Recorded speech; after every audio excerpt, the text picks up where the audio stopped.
আসসালামু আলাইকুম প্রিয় বন্ধুরা, সবাই কেমন আছেন? এই মুহূর্তে দেশ এবং দেশের বাইরে থেকে যারা এই ভিডিওটি দেখতে পাচ্ছেন সবাইকে জানাই প্রাণ ঢালা অভিনন্দন ও শুভেচ্ছা। তো প্রিয় বন্ধুরা, আজ আমি আপনাদের সামনে আবারও হাজির হয়েছি নতুন একটি কবিতা নিয়ে।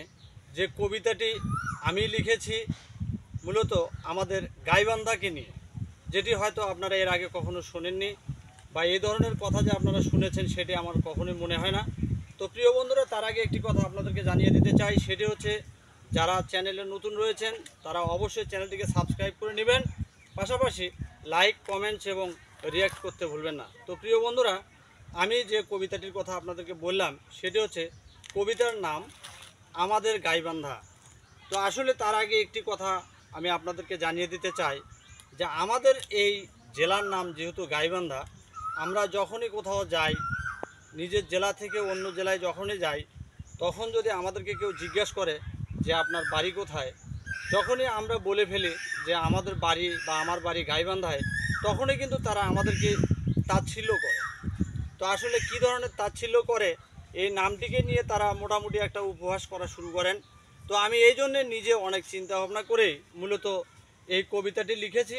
যদি আপনাদেরকে ভালো লাগে তাহলে অবশ্যই পরবর্তীতে এ ধরনের আমি আরও নতুন নতুন কিছু কন্টেন্ট আপনাদেরকে উপহার দিতে সক্ষম হব। তো প্রিয় বন্ধুরা, আর কথা বাড়াবো না, চলুন মূল প্রসঙ্গে ফিরে যাই।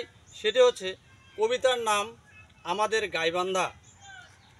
তো প্রিয় বন্ধুরা, যে অবাক এই গাইবান্ধা, নাম শুনে করেন ধান্দা, কথার ছলে বলেন তারা কি, বাড়ির থেকে আসার সময় গরু বাঁধে আসছেন নাকি, তাই শুনে মুই অবাক, তাকে মুই কহিনু হাসি হাসি, উল্টা পাল্টা চিন্তা করে তুমি পাগল হলেন নাকি।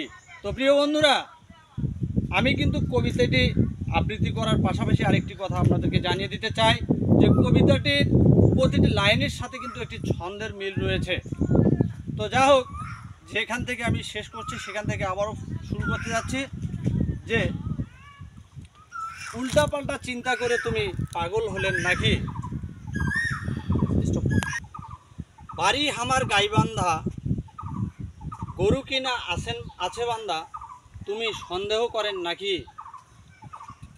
তো গরু আমার আছে বান্ধা,